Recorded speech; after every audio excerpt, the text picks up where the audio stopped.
Hi, everybody. Hello. Welcome to Super Breakfast Friends Club. Good intro. I liked it. That's the standard. Print it. Stop it. We usually carry on a little bit. Yeah. Like you have something to say after that. Well, I sometimes, was waiting with bated breath. as we've mentioned many times before, sometimes I like to leave you a little gap.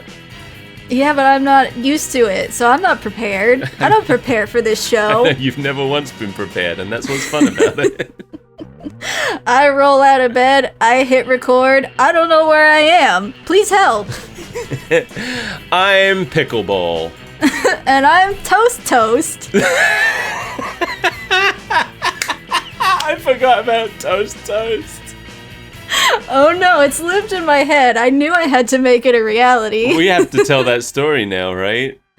Yes, we do. I was curious about whether the AI had scraped our show in any form. So I asked it what it knew about Super Breakfast Friends Club. And apparently we're a Saturday morning cartoon starring a character named Toast. It gave a really long synopsis. I didn't bother to read the whole thing, but apparently the Angry Birds are in the show. Oh, that's one of the few things we haven't covered. I know.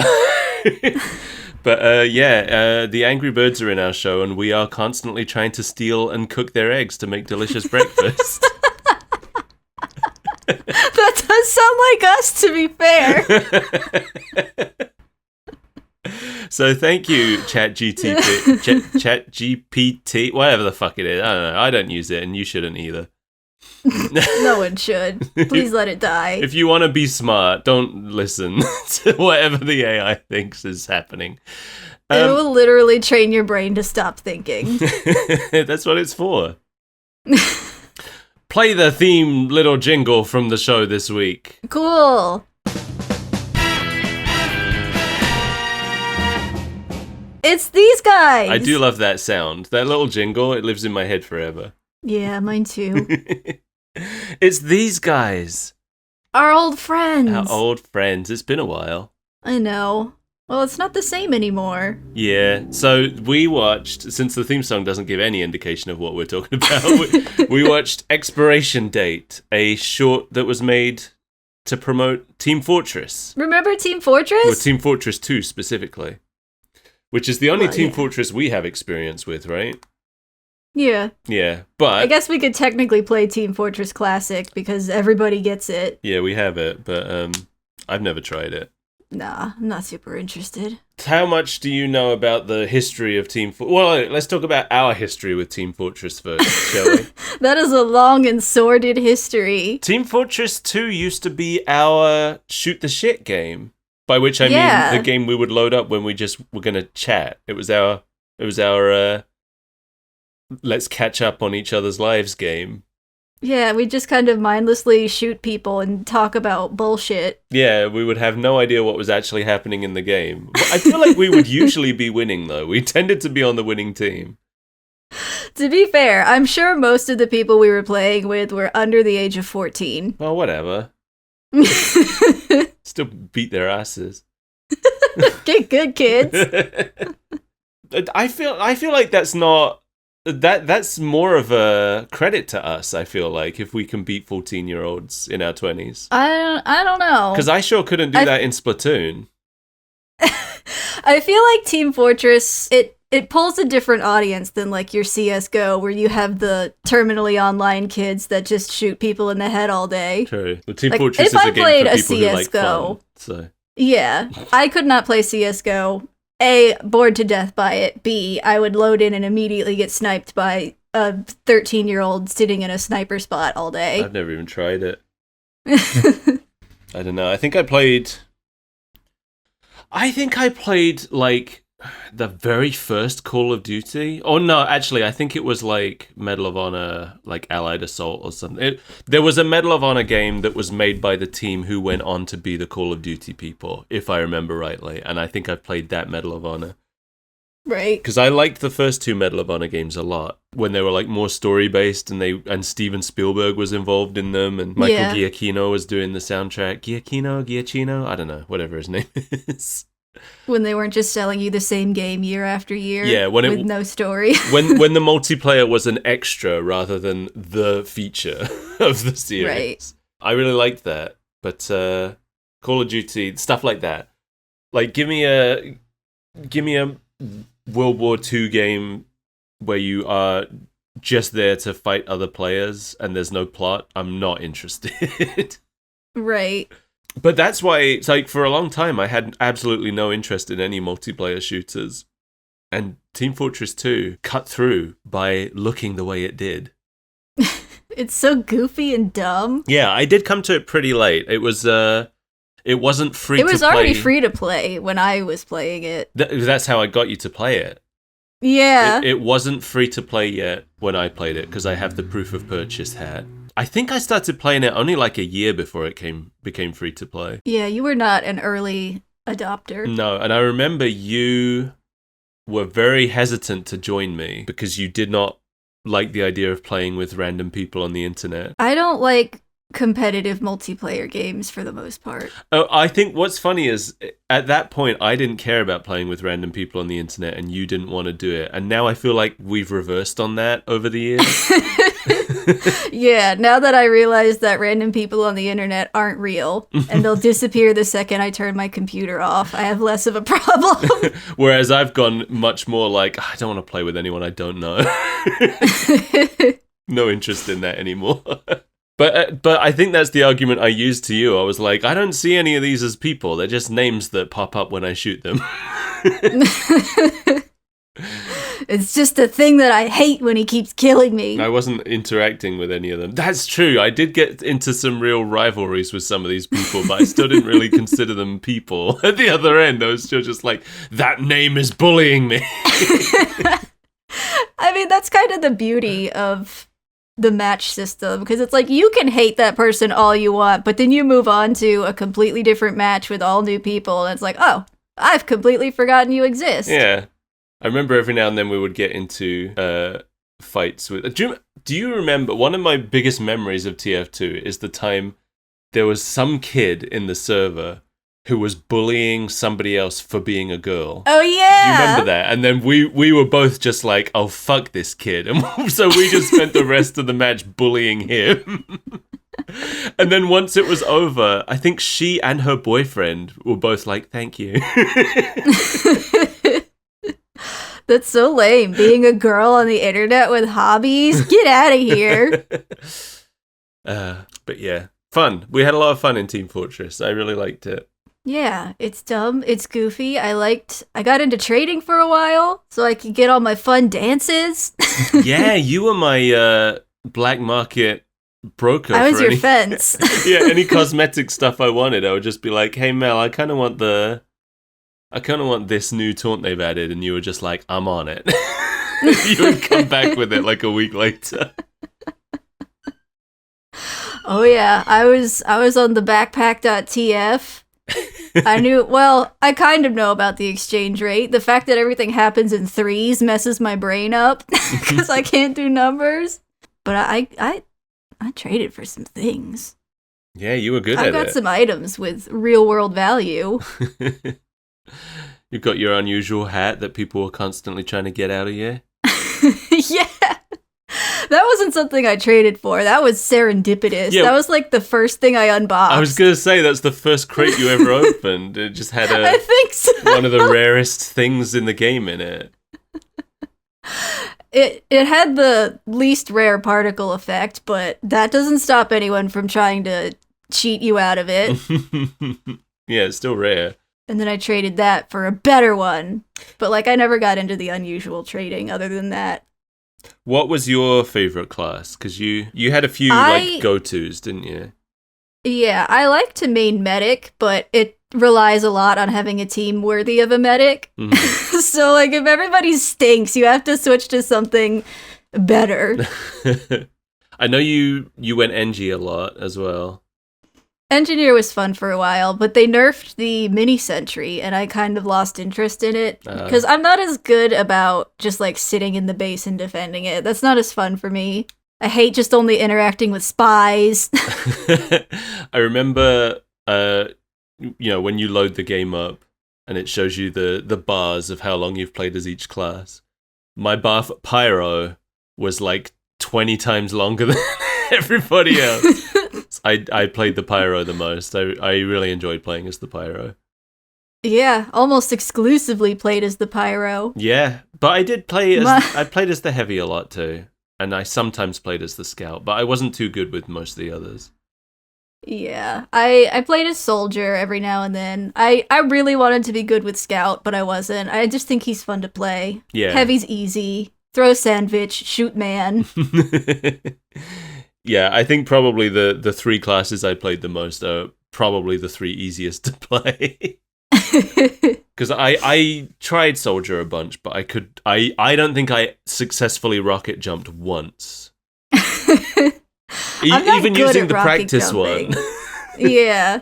Like, I see people doing really crazy and elaborate jumps, and that could never be me. I could jump high one time and maybe propel myself off of a wall, but then I will splat and die. Yeah. Well, I don't know. Has anything really replaced Team Fortress as our just chat game? Not really. No. Once it went away. I mean, it didn't exactly go away, but we kind of fell off of it once all the bot stuff started getting bad. Yeah, and once the market went to shit. Yeah. Do you know what the exchange rate is nowadays? It's ridiculous. No, I know there was some kind of... I was reading that there was some kind of market crash because there was a bug that meant that everything that got unboxed was unusual for like 2 days. Oh, I didn't know about that. Yeah. So one key is now 65 refined metal. What was it before? It was maybe like 13 when I was playing. Right. And like before it really exploded, it was like 3. Like the market was already crashing when I started getting into trading. Yeah. I really wish that Valve would do something. I know they've stepped in like a couple times, but they've never quite fully fixed it as far as I can tell. But I would like to play Team Fortress again, but it stopped being fun when every time you stepped into a map, you immediately got headshot by a sniper who was just twirling in the middle. Yeah. And you know what? Team Fortress still holds such a fond place in my heart, because anytime I go to MagFest, I think my favorite cosplays are always when you see a group of Team Fortress players. It just fills me with such joy. Well, that I think is the strength of Team Fortress 2, is how good these characters are. Yeah. How lovable this cast is, and that's something that I haven't seen in any of these other like multiplayer games. I think Overwatch came close, but it didn't quite get there. Yeah. Because Team Fortress is incredible writing. And that's what it is. The Overwatch writing, like I've watched a bunch of the Overwatch shorts, and they're good, but they're very what's the word? Saccharine? Oh yeah. They're very like over dramatic and trying overly hard to like tug at your heartstrings. Team Fortress never really tried to tug at my heartstrings. It just wanted to make me laugh. Yeah. And it still tugged at my heartstrings a couple times during those last comics. And it still makes me laugh. Yeah. And it's like I'm gonna say something bold right now. Yeah. I don't think that there has been another video game as funny as Team Fortress since. Or before. I think it's the Simpsons of video games. I can't confirm or deny. I feel like I don't play a lot of funny games, but I'll give you that. I'll allow it. Borderlands was never Team Fortress funny, much as it tried to be. No. Like, Borderlands was funny if you were alive in the era it first came out, and nowadays I go back and I'm like, this writing is terrible. These jokes are wet farts. Yeah, but I go back and look at Team Fortress and I'm like, this is still really funny. Yeah. Right now, it's like, because none of it, I think a lot of the Borderlands stuff was very ingrained in like what was current pop culture. 100%. Team Fortress is very timeless humor. Yeah, because Team Fortress is a period piece already. It's set in the 60s, so yeah, they weren't trying to be current. Anyway, let's talk about the history of Team Fortress. Do it. I didn't know some of this stuff. Team Fortress began life as a mod for Quake in 1996, Wow. made by a group called Team Fortress Software. For anybody who's not familiar with the concept, Team Fortress splits players into two teams, and the teams have to work together towards an objective against the other team. The Quake version was best known for its Capture the Flag game mode, and for its two-fort map, which was remade for Team Fortress 2. Oh, yeah. I was trying to find out if it was any... I think it's only different visually. I think the layout is exactly the same. That sounds about right, yeah. Yeah, so it kind of shows what a good job they did making a really solid map for the original mod, because, like, if that's still in the new game with no changes, that's impressive. Yeah. There's still a lot of avenues to get to the other side. You got those windy back ways where you got to swim through the water. Yeah, it's really good. It's a really good map. We ended up not playing it, I think because we overdosed on it when we first got into the game. Because it was my ex who got me into it, and she only wanted to play Two Fort every day. She just wanted to be a sniper and stand on the battlements. Yeah, that's all she did. Meanwhile, me and Mike are crawling around in the sewers. Yeah, we're trying to actually go and capture the flag, or the intelligence as it's called. Did you know that when the Quake mod originally launched, it only had 5 classes? I didn't. I know that the spy is an accident. Yeah, the spy was one of the last ones added. But what I don't know about the spy being an accident. What's the story there? The spy came about because it was like a glitch where sometimes people would appear as a member of the opposite team. Oh, really? Yeah, so they just incorporated it into a class. Interesting. I didn't know that. I'm pretty sure that's true. I believe you. I mean, it makes sense if the spy was the last one they added. Yeah. But the original 5 classes were Scout, Sniper, Soldier, Demo Man, and Medic. Okay, no heavy weapons guy? No, the Heavy and the Pyro were added sometime in the middle. I couldn't find an exact point where they were added, but the Engineer and Spy were added together last. So I assume if the Spy came about by accident, I assume the Engineer was added to give the Spy something to do, something specific to work towards. Probably. Because if you're a spy, that's your main job, is to sabotage the engineers. Yeah. Team Fortress Software were apparently already working on Team Fortress 2 as a standalone game, which at the time was called Team Fortress 2 Brotherhood of Arms, when Valve approached them and asked them to join the company and create a Team Fortress mod for Half-Life 1 to demonstrate how versatile the Half-Life engine was. Mm-hmm. And that's how Team Fortress Classic happened in 1999. Cool.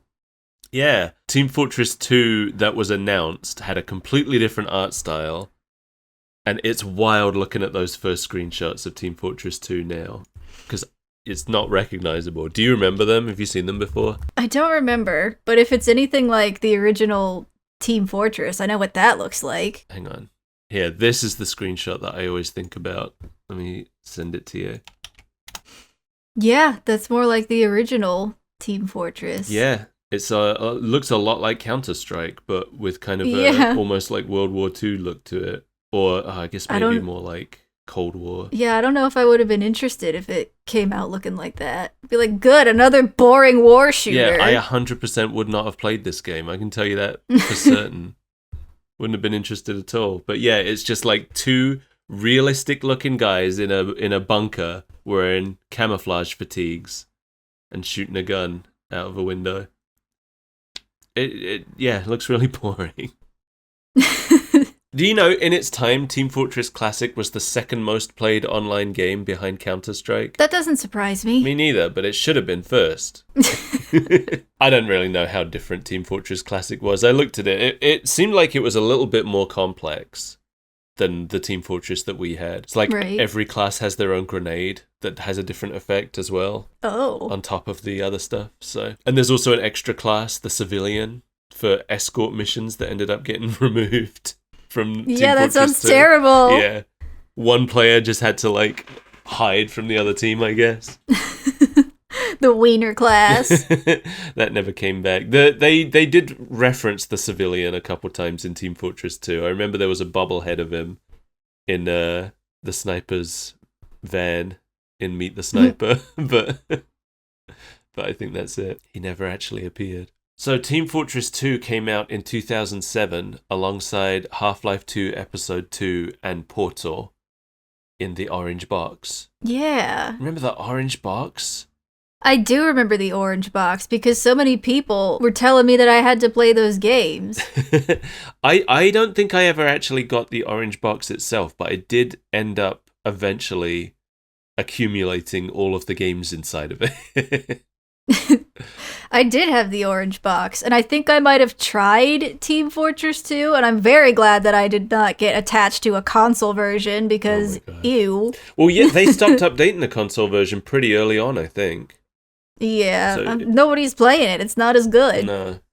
No, but I know I got Team Fortress 2 first, and then I think I got Portal next, and then eventually I got Half-Life 2, which is the one I thought I would enjoy the least, but I ended up really loving all of them. I think everything in the orange box is really good. Yeah. It's a really solid collection of games. I miss when Valve made video games. Me too.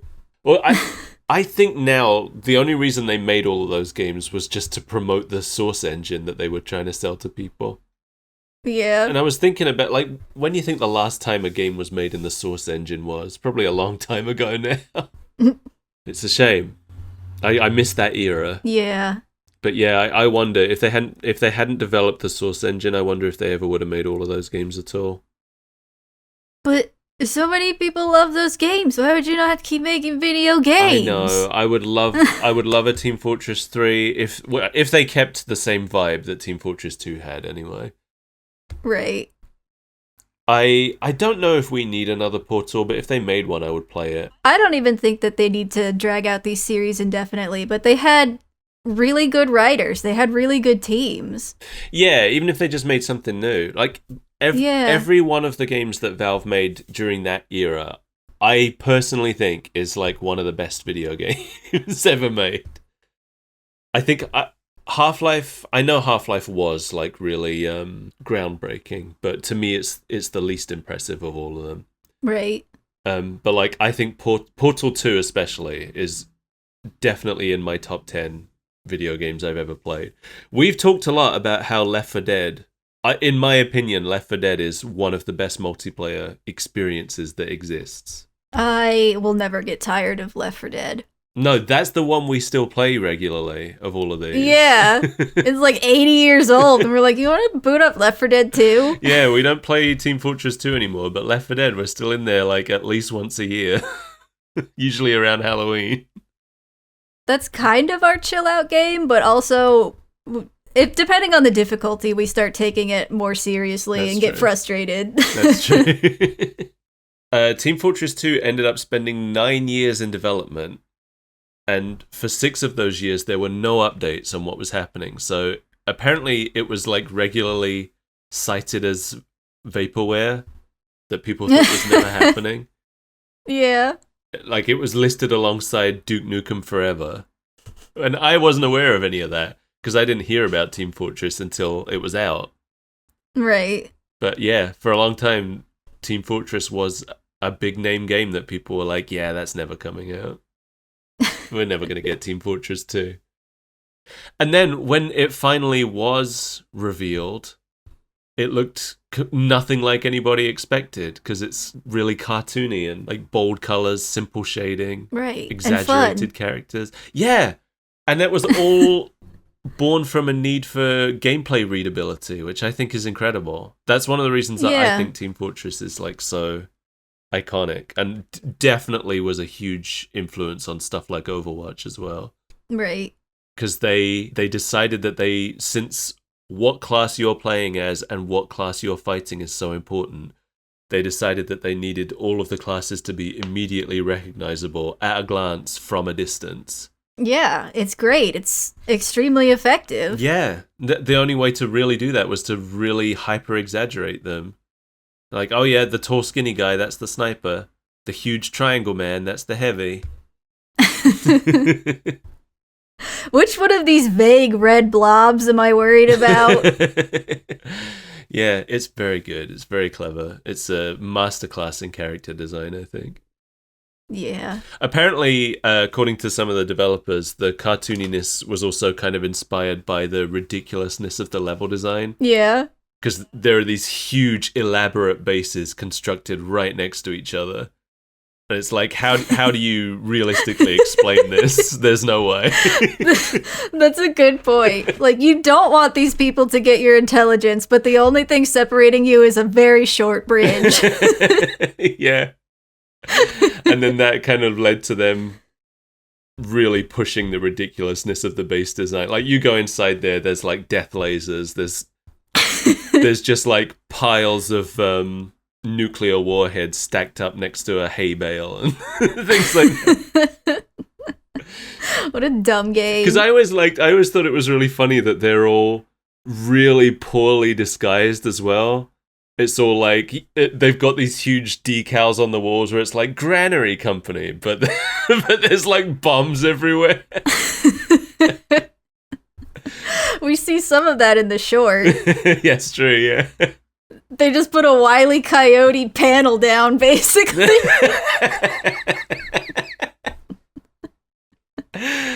Yeah, it's really funny. But they did all of this.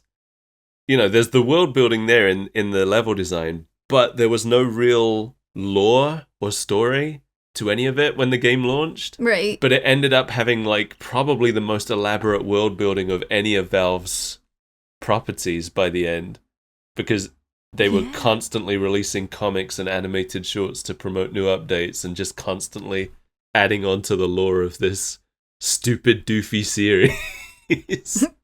And it was fun. It got dumber and dumber, and I loved it. Yeah. Like, when did Australium come into it? I don't know. I mean, the fact that Saxton Hale exists with his chest hair shaped like Australia is the most ridiculous thing. And the fact, like, because, so in the lore of Team Fortress 2, Australia is the home of the world's largest deposit of Australium, some kind of, like, powerful element that's underneath the country and makes everybody like super buff and grow chest hair and mustaches, like even the children. But then like the sniper character was already Australian from the beginning because he had an Australian accent, so then they had to explain why he's not like that. So then they had this whole story arc mirroring Superman's backstory where the sniper was actually born in New Zealand, but his parents launched him in a rocket to Australia to save him from a natural disaster that ended up wiping New Zealand off the map. What a stupid game. It's so good.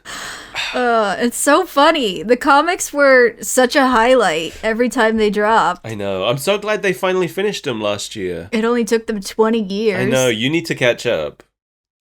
I need to read it again because it's been so long. I know, yeah. Just restart from the beginning. I'm going to do that too. Yeah. We should do that together. Just sit in a call and silently read Team Fortress comics together. I need to reread the book that they released. Oh, yeah. Yeah, the book that was a Left 4 Dead book, wasn't it? But like 90% of the contents was Team Fortress comics. Yeah. It's like half of it is the Left 4 Dead story, The Sacrifice. That's what it's named after. I don't but think the it's best half comics, of it. I don't think it's half of it. like a third. I don't think it's even that much. Yeah, the book is called The Sacrifice because it leads with the Left 4 Dead comic that was tying in with the Sacrifice chapter being added to the game. But then it's also, I swear it's more than 50% of it is Team Fortress comics. And then it's also got the Portal comic in there as well. So yeah, I'm too lazy to dig it out, but it's right there. I don't have it anymore. Need to try and get another copy. I know the Valve store is gone now, yeah, which is so depressing. Can't buy balloonicorns anymore. I know. I don't think there's any, like, of all the stuff that's been lost from the internet over the years, as like time has marched on, there's nothing that I find more depressing than the fact that the Valve store is gone. Yeah. It's the saddest thing.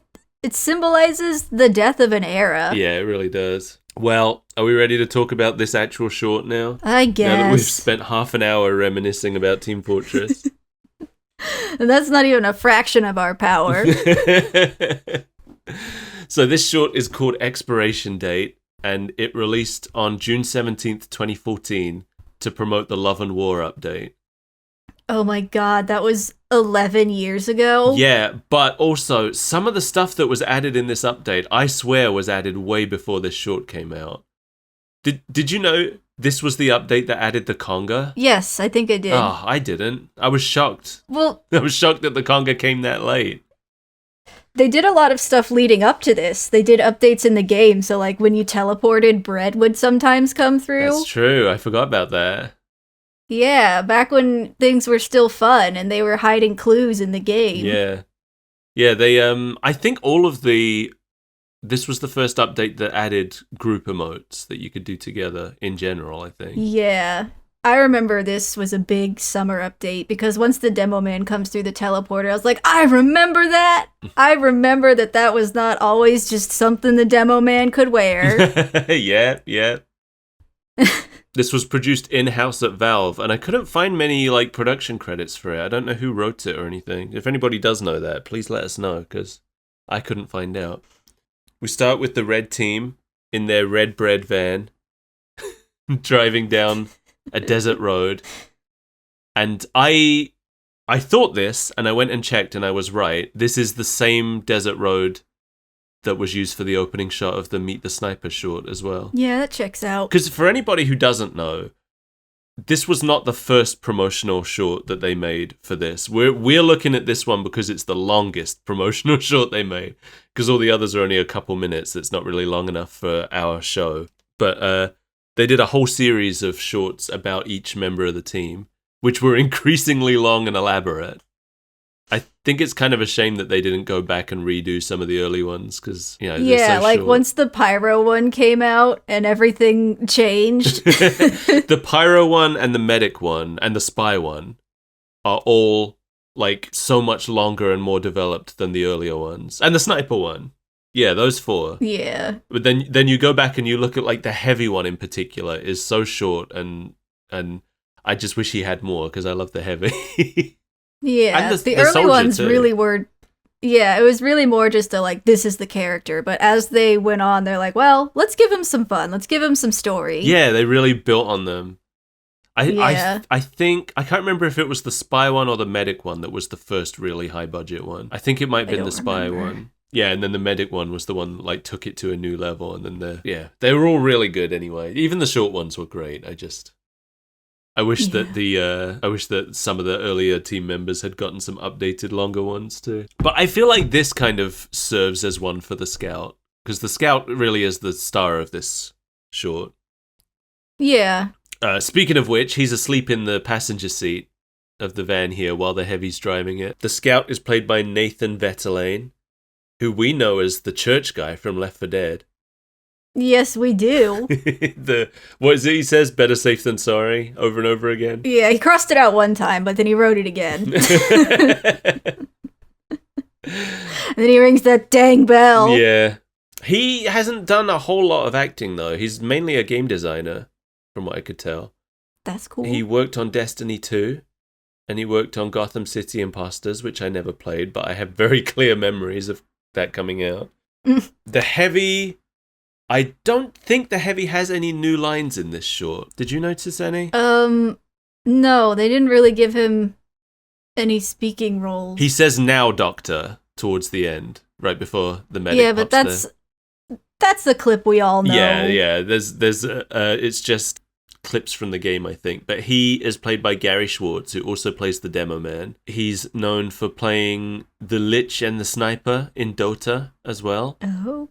And he played a few one-off characters in the Super Mario Bros. Super Show. Good. So I'm sure we'll come Good for across him him. there eventually. So there's a video phone in the van which starts beeping, and Heavy wakes the scout up to answer it. And it's Miss Pauling making her first ever animated appearance. Yeah, she was always in the cartoon or the comics, right? Yeah, she was introduced as an assistant to the administrator. I think specifically because they needed someone to have more direct contact with the mercs without Right. having the admin lose her mystery by directly interacting with them.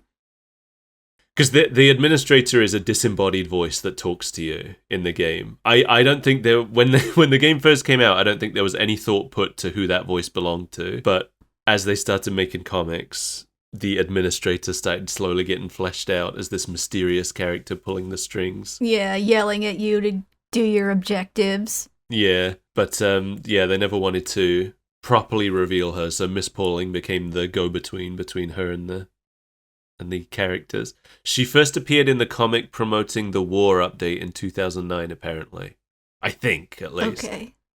That was the update that was all about the I think Blue Demo Man and Red Soldier had become friends. I love that. The administrator was trying to break up the friendship. That was in the Sacrifice, I'm pretty sure. Yeah, it was. I think pretty much all of the update comics were. It's just that the actual story comics they started doing later on weren't in there. Right. Yeah, do you remember who played Miss Pauling? Nope. It's Ashley Birch. Oh, I did not know that. Oh, really? Yeah. Yeah, we used to watch Hey Ash, What You Playing, right?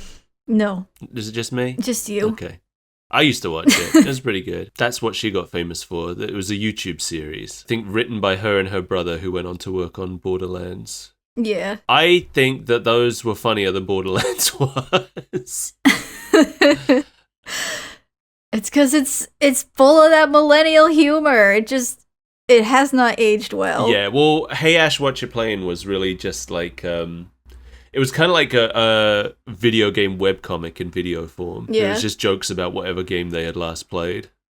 And they were pretty good, I feel like. And then because her brother got the job writing on Borderlands, he got her the job playing Tiny Tina in Borderlands, which is a thing that she has continued to do. Yeah. She also played Chloe in Life is Strange. I didn't know that she was the voice of Aloy in Horizon. That was news to me. Oh, yeah, I didn't either. She plays Mel in The Last of Us 2. I still haven't played The Last of Us 2, so I don't know who she is. Apparently, she's the voice of Molly McGee in The Ghost and Molly McGee, which is a show that started on Disney around the time Gravity Falls ended. I still haven't gotten around to actually checking it out, but I've heard it's good. I've never heard of it. No, you wouldn't have. Because I haven't watched it, and you don't hear about Disney things unless I pester you about them. That's true. Apparently she played April in the Platinum Games Ninja Turtles game that I've always wanted to play and never bothered to play. But a Ninja Turtles game from the people who made Bayonetta? That sounds good to me. I just haven't played it. Do the turtles get naked? I don't know. I haven't checked. Aren't they always naked? Does their hair turn into demons? I think they're always mostly naked.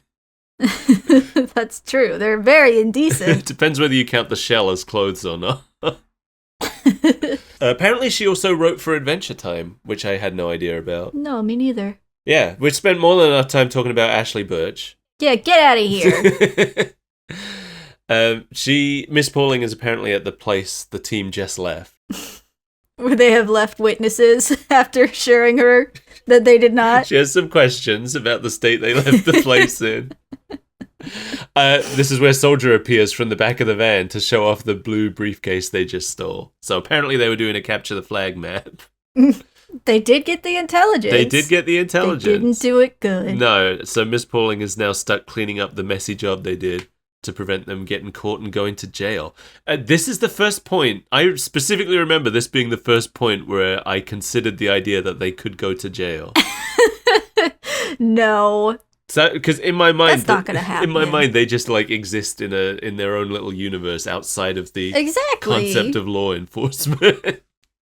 Why would a world exist outside of these wacky shenanigans? Remember the Halloween update where you have to push the two brothers to hell? I do remember that.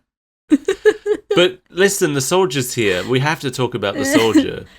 Oh, we do have to talk about the soldier. The soldier, in my opinion, is the character who has all the best lines in Team Fortress. He's pretty good. He's very funny.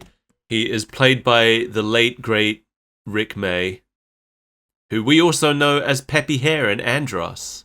Yeah. He played both of them in Star Fox 64, the only Star Fox game anybody cares about. Yeah, he passed away in 2020, and they added statues of the soldier to every map in remembrance of him. Good. Most of those statues were temporary, but the one in Granary, which is the map where Meet the Soldier took place, has been made permanent. Good. Apparently they also put in all the row of heads from that short. They're now a permanent addition of the map as well. That's nice. Yeah. So I'm probably going to put a lot of soldier lines into this episode because they really make me laugh all the time. I think the 3 that are in the van here are some of my favorites for voice lines. These 3 are, I think, the funniest characters. The other characters, like every character is funny in Team Fortress, but the others tend to be funny when they're bouncing off of these 3. Yeah, like especially the medic and the engineer. They're not exactly funny characters, but I love them. The engineer, I definitely agree with you. He is the straight man of the cast, I think. Yeah. But the medic, I think the medic's very funny. The medic is mad scientist funny. Yeah. There, like, I was rereading some of the old comic because they had the Team Fortress Classic team in the later comics as villains. They were the blue team that were trying to catch the red team. Right. And the medic ends up joining them because their medic has died somehow. And, like, some of the lines he has when he's talking to the leader of the blue team are really funny. I mean, I love the medic. He's one of my favorites. Yeah, Meet the Medic is one of my favorite shorts too. Yeah. That's how I lost my medical license.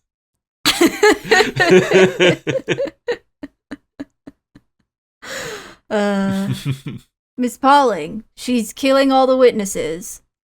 Yes. So she's got a busy. The scout tries to ask her out once they get back to the base and drape their canopy painting of a scenery in front of it.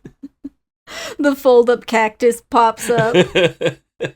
Everybody else gets out of the van, and Scout takes his opportunity to try to ask Miss Pauling out. But he doesn't really ask her out. He just establishes that they're both busy this weekend.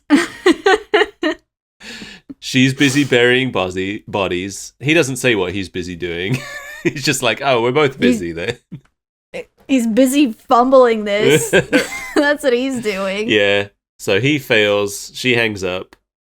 The spy makes fun of the scout for asking out the dial tone again.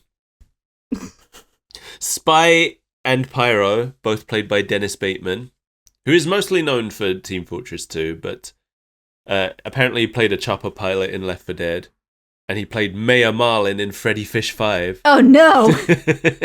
The spy also, I think, is a really funny character, but he does need... He's not quite as much of a straight man as the engineer is, but he is another straight man for the most part. Yeah. Like, the spy is funny because he's sarcastic and witty, but left to his own devices, he's not the most funny character. No, he's not going to really make you laugh on his own. Yeah. He needs to be reacting to someone to really show his colours. Apparently the medic and the engineer didn't go on the mission. Who do we know definitely went? The heavy, the scout, the soldier. We see the spy get out of the van at the end. Yeah. That's only 4. That's all you need. I guess. But it's all you need is one scout to just run in and get the intelligence. It's only it's less than half the team. I kept having a real hard time remembering who all the team members were. So there were a couple times where I was like, I've only listed 6 of them. Who am I missing? Well, there's 3 for every type. Like, you have offense, defense, and support. Right. I got there eventually. Okay. Yeah, the medic and the engineer are standing over a teleporter on a workbench, and they're very serious about something. Mm-hmm. They don't even try to catch the keys to the van when the scout tosses them. That's how serious they are. So, the medic is played by Robin Atkin Downes, who I know as the voice of Kaz in Metal Gear. He also played Travis Touchdown in the No More Heroes... In the No More Heroes series. He was Luxord in Kingdom Hearts. I have no idea which Sephiroth that is. I don't know. Organization Sephiroth, they're all their names. Yeah. And apparently he played Deputy Beagle and Mr. Gutsy in Fallout New Vegas. Okay. And he commonly acts as a stand-in for the voice of Davy Jones in Disney video games whenever they have Pirates of the Caribbean needs. Cool. So that's the medic. The engineer is a little bit complicated because he has 2 voices in this short. Oh, did they get somebody else to do his new lines and then, like, the old voice clips or someone else? Yeah, so the old voice clips are Grant Goodeve, who wasn't available when they made this short, but they still used his voice because there's a few of his old voices in here. He's the voice of Harlan Wade from Fear, Fear, the series. Oh, it's been, like, 20 years since I played that game. Harlan Wade is in all of them, so I assume he's an important character. Maybe the protagonist, but I don't know anything about those games, so... The protagonist, I'm pretty sure, is different in the second game. Oh, okay. Then I don't know. But maybe the main guy is still there somewhere. Who knows? It's been a long time. Don't ask me. Let's look him up, shall we? Oh, it's a scientist. It's a white hair mustache man. He worked at Armacham Technology Corporation for decades. He pioneered Project Origin and was also the one that initiated the shutdown of that very same project. He's the main antagonist of Fear 3, but I guess he's in the others too? I guess he's like the mastermind behind a lot of the stuff? Yeah. I don't remember. I don't think I even played Fear 3, because that was during the era of video games where the third game was guaranteed to be shit because they were pushing live services. Right. So, like, I never played Dead Space 3, never played Fear 3. Okay, yeah, it looks like he's the main antagonist of Fear 3, but he appears mostly in flashbacks in the other games as well. Yeah. Oh, he also played Wolf in Star Fox Assault, but only in Assault. But that was the game that had the most Wolf in it, so... That's the game where Wolf actually helps you. Right.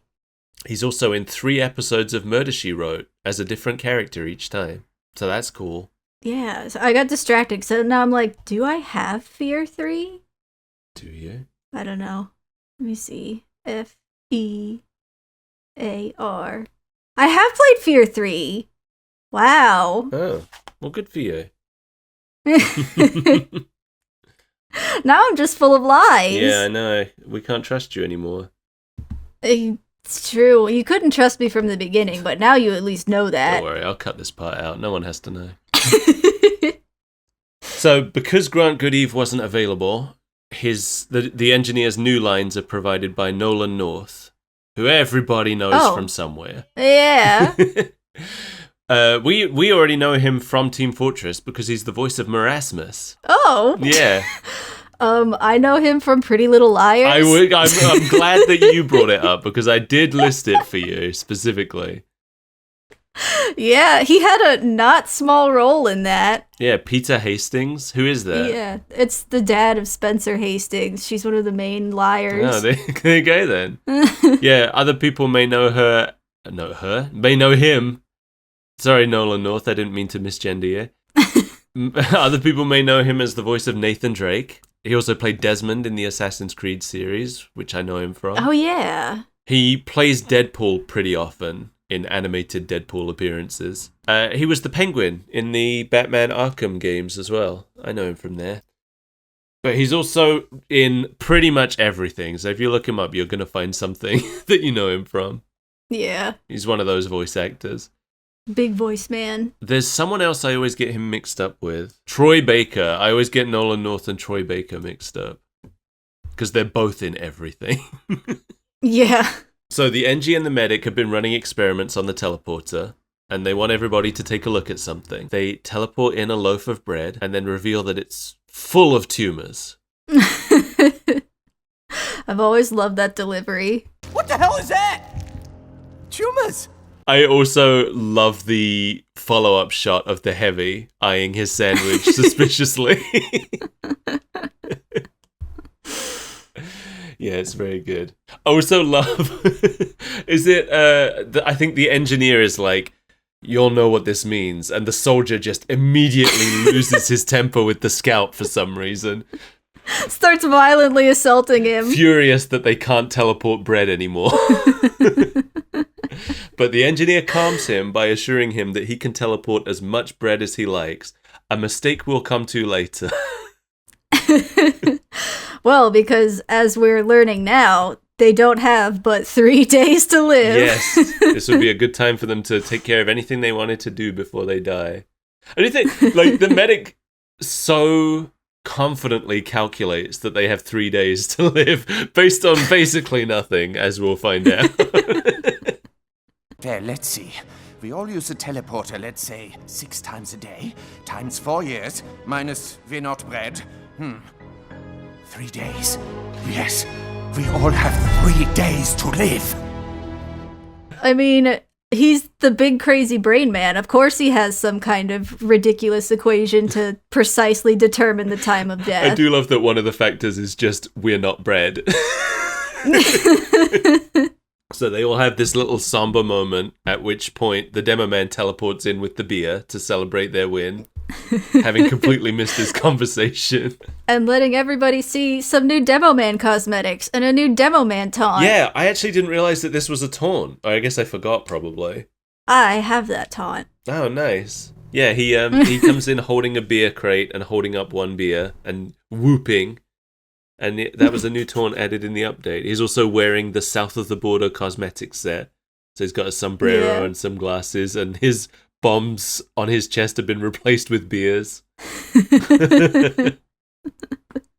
You know, the sniper is here, but I don't remember him making any sounds. No, I don't think he does. I don't think they even use any, like, archive sounds for him in this whole short, which is a little bit jarring later on when he's attacking and he's not making any noises. Right. But he is listed in IMDb's credits for this short, so I'm going to talk about his voice actor anyway.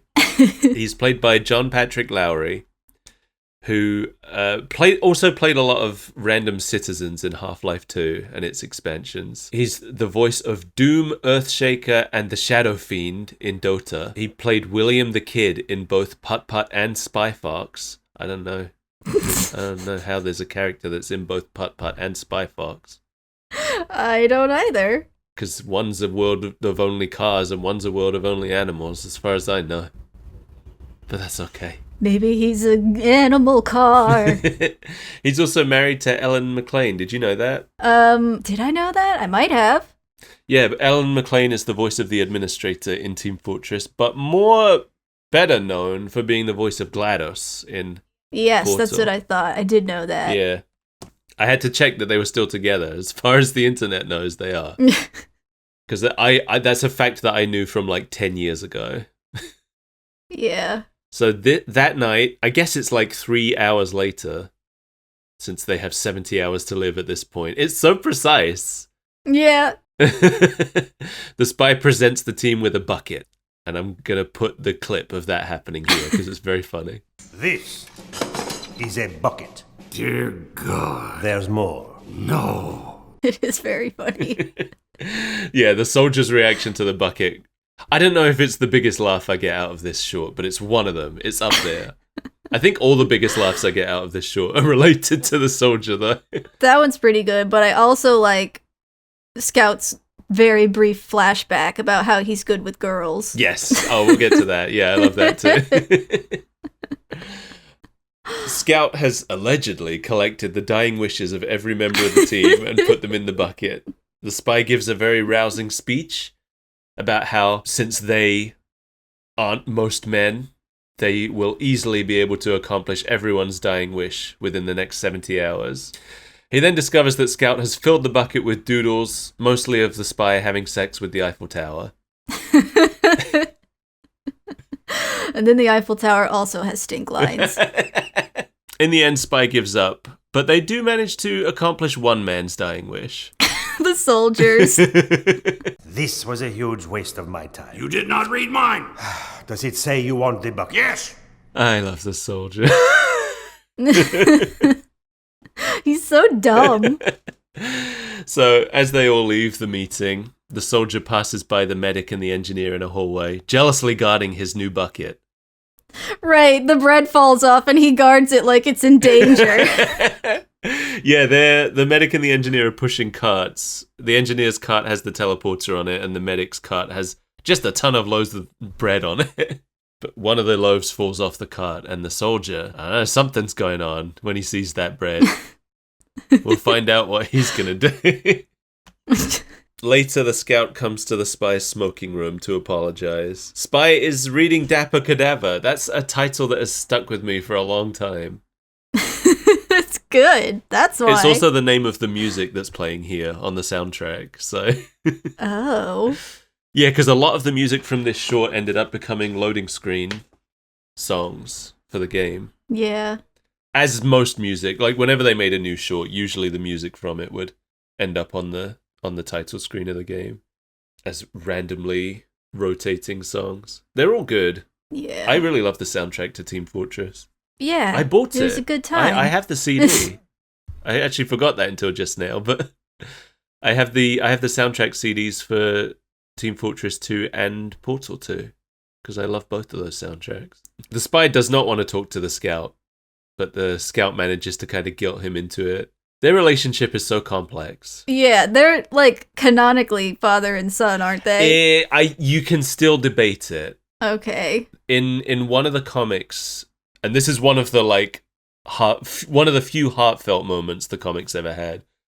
In one of them, the scout is dying, and like for real dying, and the spy admits to him that he's his father, but he admits it to him in disguise as Tom Jones, who the scout always thought was his father.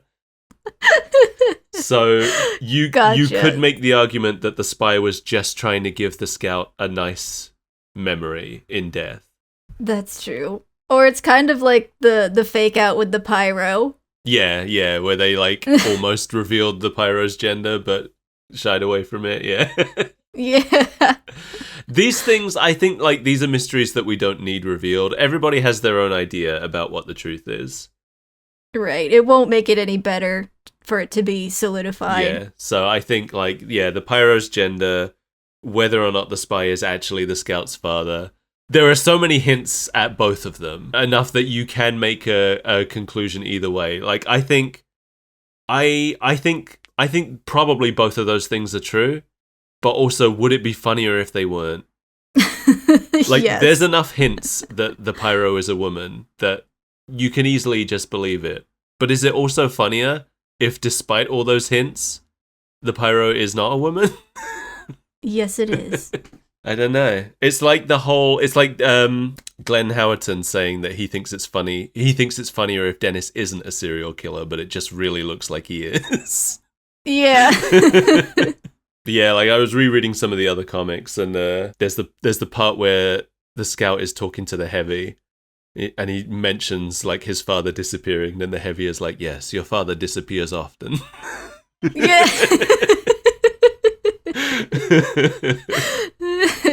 The scout wants help with his dying wish from his maybe dad. His dying wish is to go on a date with Miss Pauling. The spy points out that the scout is terrible with girls, and that's when we get this flashback. I am great with girls. Both got buckets of chicken. You want to do it? Okay.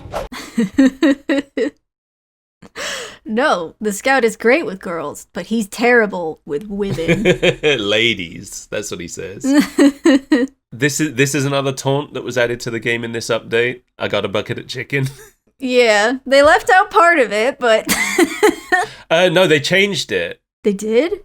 Yeah, in the taunt version. So in the short, he says, I got a bucket of chicken. Want to do it? And in the taunt version, he says, Got a bucket of chicken. Let's do this. Oh. it's close enough. Yeah. It would actually be weird if they didn't change it. Yeah, I guess so. If he was propositioning the other team for sex. Yeah. Or the player. Or the player. So, yeah, Scout wants help from someone who's good with classy ladies, like the spy. The Scout admits that the spy is better than him. And the spy agrees to help only if Scout says that again over the loudspeaker so everyone can hear it.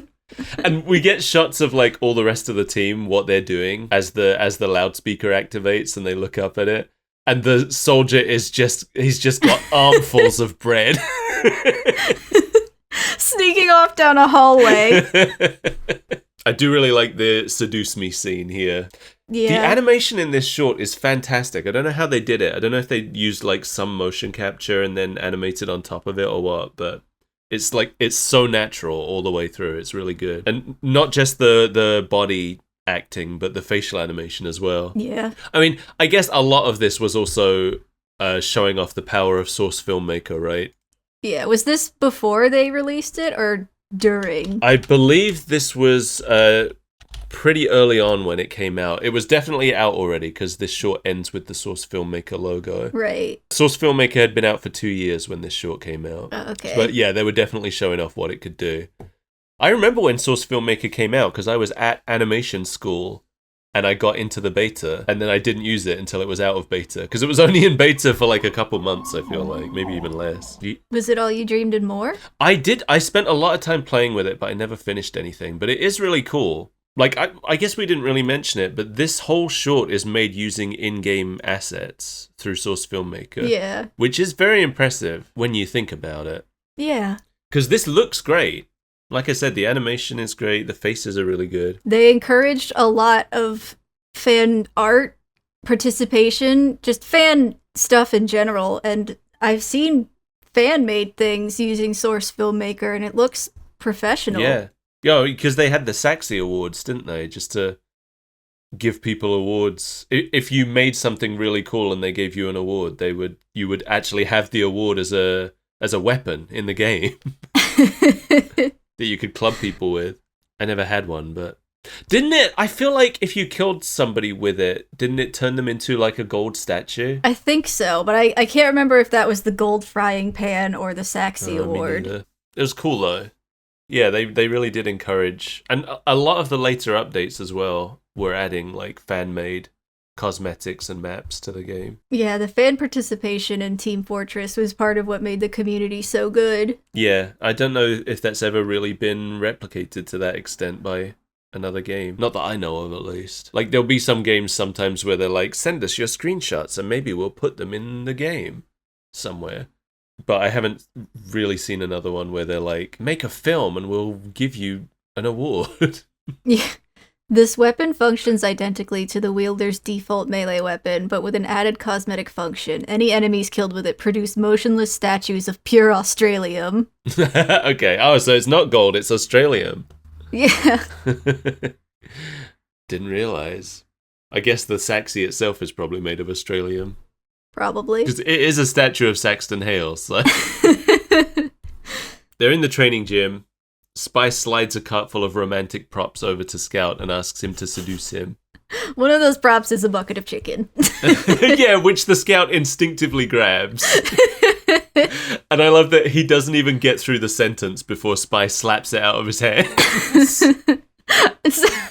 I'm not one of your fried chicken tramps.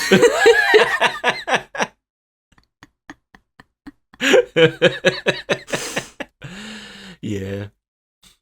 And we get the romance training montage. And I was surprised at how many members of the team are actually helping as well. I mean, they got nothing better to do right now. That's true. Yeah, the demo man's helping. I think the heavy was helping too. The sniper's playing the saxophone. That's right, yeah. I was trying to remember what he was doing. The demo man's the one that stuck out the most because he gets that fork in his eye patch. Yeah. Yeah, the spy trains the Scout in dinner, dancing, and demeanor. And it seems to go kind of well, but then we get the spy giving the Scout the final quiz, and Scout gives a truly unhinged answer. Final question. You have a dinner date for 7. What time do you arrive? 7 a.m. Case the restaurant, run background checks on the staff. Can the cook be trusted? If not, I gotta kill him. Dispose of the body, replace him with my own guy no later than 4:30. You're ready. Really? No. Everything you just said was insane. It's unhinged, but knowing the cast, like, you start to believe it. Like, yeah, okay, he's got it. But then we find out he's failed miserably. Yeah, that is not what the spy taught him at all. So the spy deems him a failure, but Scout defiantly resolves to put this date on himself. And the spy's still like kind of helping, Yeah. even though he's called him a failure. He's like, he taps his watch and is like, you don't have much time. You better get on with it. And then he watches the whole thing from the surveillance With the demo room. man and the soldier. Yeah, giving terrible. Okay, well, we'll get to that when it comes. Yeah. But the Scout hits the button to alert that the intelligence has been stolen. Medic and engineer don't seem worried about the alert. They're continuing to teleport bread, which is already horribly mutated. They're on a mission. They don't have time to stop. They teleport it one last time and it comes to life and attacks the medic. They had a few items that came from this, right? Like, you could Yeah. throw the bread as a Gerati or something. Yeah, Gerati variant. And then if you Yeah. got hit by it, you would have the bread on your model, chomping for Yeah. a while. That's how you knew you were covered in pee. Yeah, there were a bunch of. I think the heavy got some new boxing gloves that were Oh, chomping yeah. bread as well. I think all of the bread items were just like model swaps. I don't think they had new effects. Yeah, no. But they were fun. Yeah. Yeah, Bread has teeth now and wants to bite. Meanwhile, Miss Pauling arrives on her moped to deal with the stolen intelligence, and the scout greets her at the door wearing the Retro Rebel cosmetic set, which is another set that was added for this update. And he set up a high school prom for her. That really is what it is. Yeah, and this is where the spy, the soldier, and the demo man are watching from the surveillance room. And when he's about to compliment her, the soldier and the demo man are yelling just terrible suggestions for what he should say. But so good. What is it? He says, "You look," and then I think the demo man says, "drunk." Yes. I can't remember what the soldier said. Can you? Soldier says, "Round, soft, no, round." And the demo man chimes in with blurry.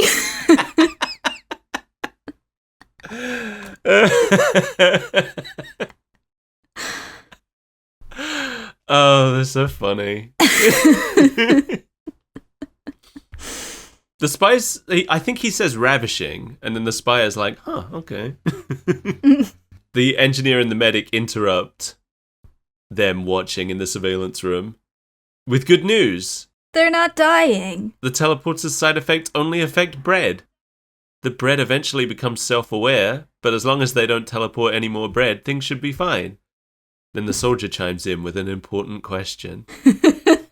I'm just going to put the whole exchange here because it's so funny. So we're fine, as long as nobody teleports any bread. Question. What's your question, soldier? I teleported bread. What? You told me to. How much? I have done nothing but teleport bread for 3 days. There have you been sending it? That's another line that lives with me forever. I have done nothing but teleport Bread for 3 days. So good. That I think that might be my biggest laugh of this whole thing. Yeah. Pauling is mad because this was her 1 day off of the year, and it's been wasted on this. He tries to invite her to dinner, but reveals a giant bread monster that the soldier has created. And the soldier is at no point apologetic. He loves that he's done Yeah. He's having a great time fighting the giant bread. The rest of the team show up to fight it. The medic pops an Uber on the heavy. The pyro roasts it. The engineer sets up a turret. I did like, we get to see a little bit of each member of the team doing what they do here. It was cool. Scout gets grabbed by a bread tentacle, but the sniper shoots it. As the scout tries to run back into the fight, he gets stopped by the spy decloaking behind him. He's like, hey, it's going pretty well. Miss Pauling's over there, behind you. Because she's setting up a payload bomb to push toward the bread monster. Yeah, remember payloads? Yeah, and that's actually something... So, Team Fortress Classic, the most popular game mode was Capture the Flag. But in Team Fortress 2, the most popular was Payload, which I didn't actually realize. But it does. When I think about it, it does make sense, because when we were just joining random games without like choosing a mode, we did most often end up in Payload. Yeah. Or Payload Race. Forgot about Payload Race. Yeah, they were good. They were fun. So for anybody who hasn't played it, Payload is a mode where in regular Payload, one team has to push the bomb to the end of a track and the other team has to stop them pushing it until time runs out. I can't remember which was it the blue team that pushed? I don't remember. I don't remember either. And then Payload Race was the same thing, except now both teams have a bomb to push to the end while trying to stop the other team from pushing theirs. So it's a race to the end. Yeah. I think I maybe preferred Payload Race slightly, but they were both good.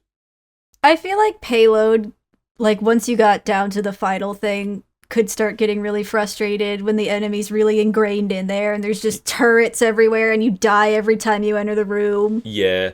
I like Payload Race because I think I prefer modes where both teams have an objective. Yeah. I've never been very compelled by Defend as an objective. That's fair. I like it when both teams are working towards something. Defending is never as fun. No. It's like there were, I think, like 2 types of territory control maps as well. There were the ones where one team was just pushing to the end, and then there were the other ones where both teams were pushing in either direction, I think. Yeah.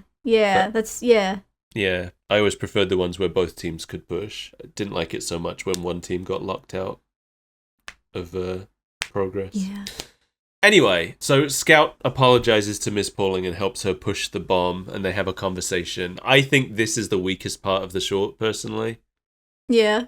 Like, I don't know. It starts trying to get heartfelt here, but it doesn't quite make it. Well, it's because there's a giant bread attacking. Yeah. Miss Pauling calls for the team to get out through the blast doors now that the bomb is ready. And they all get out. The Heavy holds the door open for Scout and Pauling to get out. But the monster throws the bomb at the doors and blocks their exit. What are they gonna do? And as the monster roars at them, Miss Pauling sees Archimedes in its mouth. Gently flying out, safe and sound. Yeah, Archimedes is the medic's pet dove. Who did he first appear in Meet the Medic? I think he so. did. And then he became a cosmetic Yeah. that could sit on the medic's shoulder. And if you have him on your shoulder, the medic will talk to him sometimes, right? I think. I don't remember. I never had Archimedes himself. I had Mechamedes. And I feel like they released one other one, but I don't remember. There's a zombie one, and he definitely talks to the zombie one. Because the zombie one has a voice. Oh. Yeah. Maybe I didn't have the zombie one either. So yeah, they decide to hide inside the monster from the blast, and Scout uses his dance training to dodge the monster's attacks. And they leap in at the last second. The bomb explodes, killing the monster, and they wake up inside. Miss Pauling had fun, and she wants to do this again. Yeah, but she's a little busy. Scout tells her that he's dying, so he can't. But then the soldier, who turns out was inside the monster too, tells them that they're not dying, with another incredible line read that I'm going to put in here. Good news! We're not dying. We are going to live forever. I didn't say that. I just said we're not filled with tumors. So the Scout and Miss Pauling almost have a date, but this was her only day off for the year. She offers to let him ride along with her on some jobs, but he doesn't want to go for any of those things because they all sound gross and You don't want to sand fingerprints off of corpses? And pull molars out of the bucket of heads? Take a rain check on that. She realizes that the last thing on her list is to kill someone who falsely pressed an alarm button, but the Scout's already going to be there for that one. And that's the end. And then we got all those cosmetic and items. Yeah. It's funny that the Scout's crush on Miss Pauling was a thing. I think had already been a thing for a while before this short. I don't think it was new. Maybe it was. I can't remember. But it's funny that this short does so much to push it and make it a thing, and it never became a thing. Like, even in the comics after this, it's like fully unrequited. She has no interest in it. Poor Scout. And in the final comic, he actually moves on and gets over it. Oh. So, yeah. It's just funny. It's funny looking back at this now and seeing them like almost pushing it, almost making it a thing. Right. It almost, at the end of this short, it almost felt like they were dating, but they were never dating. No, she's way out of his league. Yeah. I think that's my one complaint about this short is that I don't care for the romance subplot, but the rest of it's great. It's very funny. Still holds up. Yeah. And it is nice that Miss Pauling actually did get to appear in a short with a 3D model for the first, and I think only time. It cemented her as a member of the cast, though. Yeah. Like, she wasn't just a comic character. Yeah. She had always been a side thing, but then in the comics after this, she is almost just a member of the team. So yeah, that was nice. Nice that they had a girl on the team finally, unless you count the pyro. I don't count the pyro. The pyro is indeterminate. So yeah, I loved it. I remember that it was promised that there would be more 15-minute shorts after this, and they never materialized, sadly. Just like Half-Life 3. Yeah, Valve. I mean, to really continue the trend, they should have at least made a second one. And then never made the third one. That's what they normally do. They give us just enough to believe that there's a trend and then take it away. I can only count to 2. Everybody look up I Can Only Count to 4 and watch it right now. That got stuck in my head the other day, just out of nowhere. I know, you were singing it to me. No, again, weeks later. Oh, okay. Well, you were singing it to me yesterday. Was I? Yeah, when you were watching me play Sonic. You sung it for a little bit. Listen, because the number 4 happened. I was in and out of sleep that whole time. I don't know that we have too much else to say about Team Fortress in general. We front-loaded this episode. As for the legacy, this short was tied to an update, so it's kind of hard to tell exactly what the order of things was. Like, there's a bunch of new stuff that was in this short that was added to the game, but it's kind of impossible to know whether it was put in the short because they were already made for the update or the other way around, Yeah. you know? Because, like, were a lot of these community items that got adopted into it, or was that before they really started doing that? That's a good question. I'm actually not sure. I don't know if the wiki really makes a distinction. Let me have a look. But if you go to the item page itself, it says contributed by. So these are community items. Some of them, anyway. I don't know if Okay. the ones that appear in the short were community items. Let me see. 6-pack abs. That's what the demo man was wearing. No, 6-pack abs looks like it was made by the Valve team itself because it's not attributed to anyone. But Yeah, a lot of the Scout's date outfit isn't attributed to anyone either, so I guess that was a Valve made thing. What about the bucket of chicken emote? Deep fried let me desire. see. Yeah, I don't see any listing for who contributed that Yeah. either. And that's one, like, I feel like that would have been animated first and then added to the game, because it feels very specific for the joke in the short. Right. Do any community-made taunts exist, or are these all official? No, they definitely made community taunts. I remember them being a thing. It looks like this first big update that included, like, the conga and stuff. I think these are all official. Maybe it Okay. wasn't until later. Right. One thing that was definitely part of the legacy of this short was the community-made payload map, Bread Space. Hey, I'm playing that game.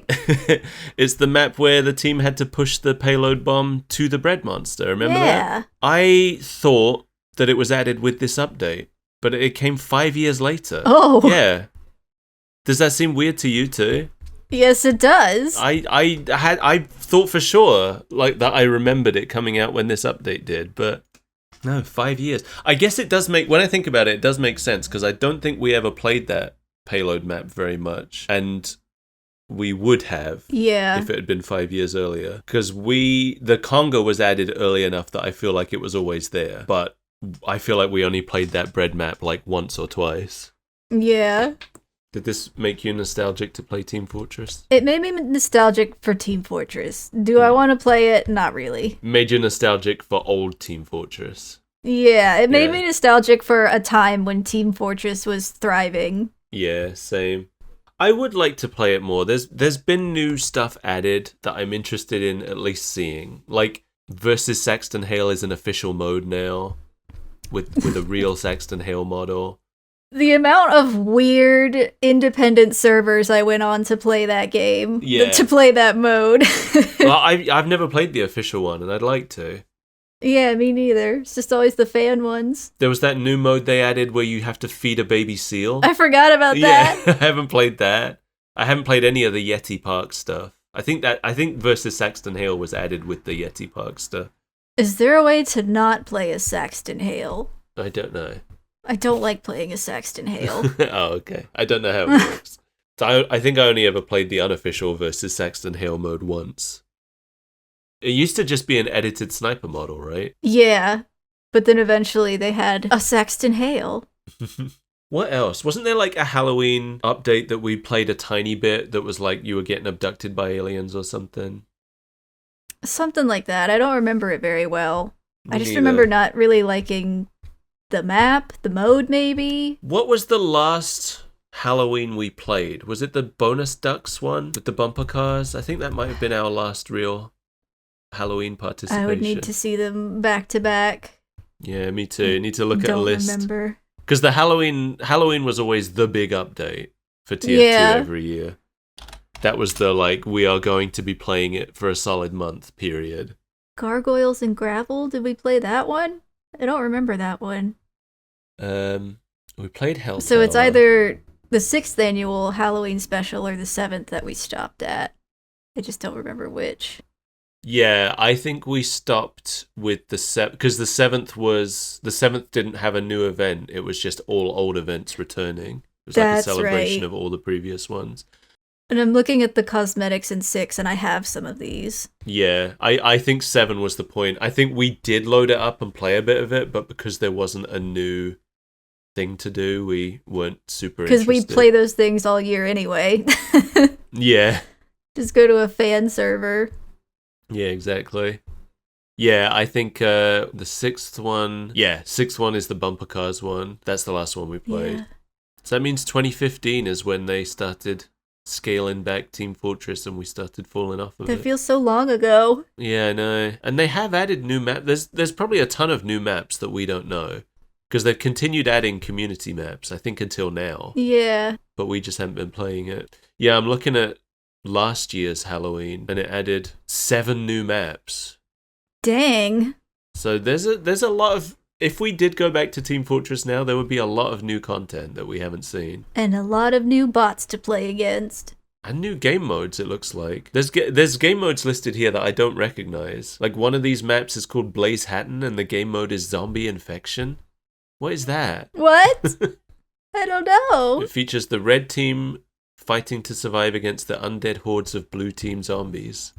Yeah, and then there's also player destruction. What is that? Is that just... Oh, player destruction is Look. the alien thing that I was talking about. It's a cosmetic for us. It is. So Mel has sent me a cosmetic where it's devil horns for the pyro and angel wings for the medic, and it's called the Duality of Mantle. Because that's who we play the most. Yeah. Didn't you have a pocket pyro that you named Mike? I sure did. Somebody sent me a random trade request for it. I'm like, this thing has a name. Why would you want it? Yeah. Why would you want to rob me of something I've named after somebody you don't know? There's another game mode I don't recognize here called Tug of War. It combines No, I don't features know. from King of the Hill and Payload, featuring a central capture point atop a cart that both teams may capture and push. Oh, I see. So the cart moves back and forth depending on who's captured it. Okay. Interesting. Yeah. But they gotta fix it. They gotta fix the game more. Bring people Yeah. back. I might install it again just in case.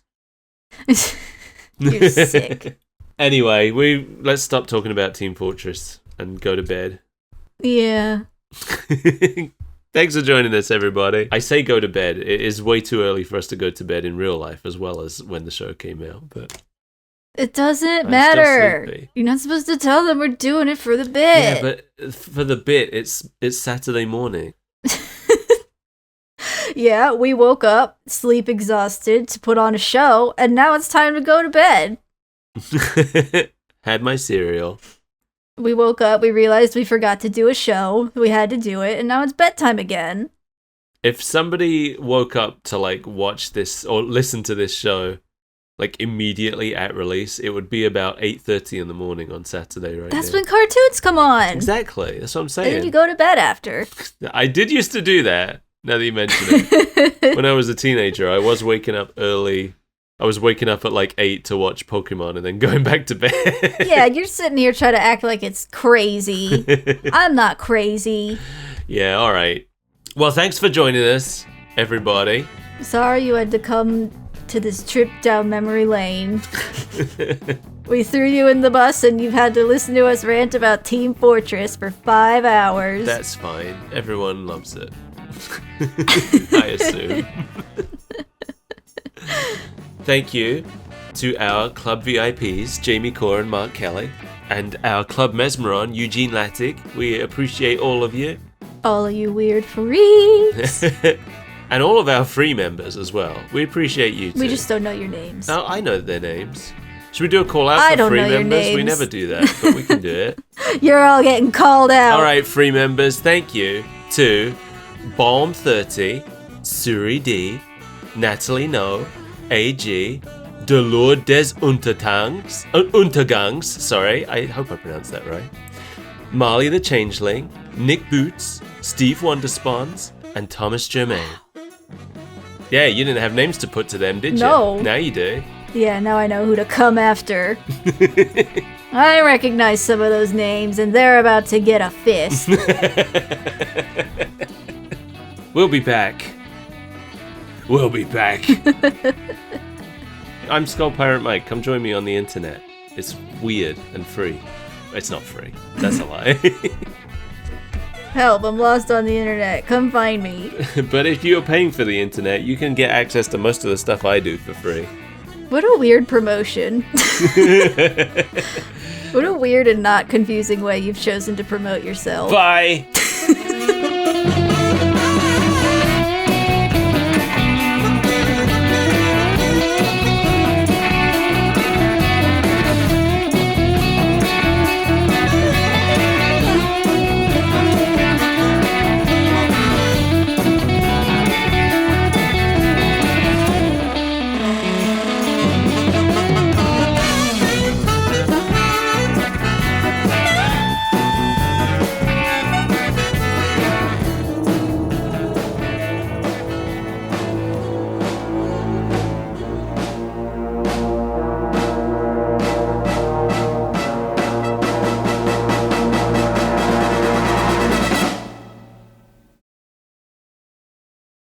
Mel. Yeah? Team Fortress, what happened? Make them Valve fix it. made all the money on Steam, and they said, we don't have to try ever again.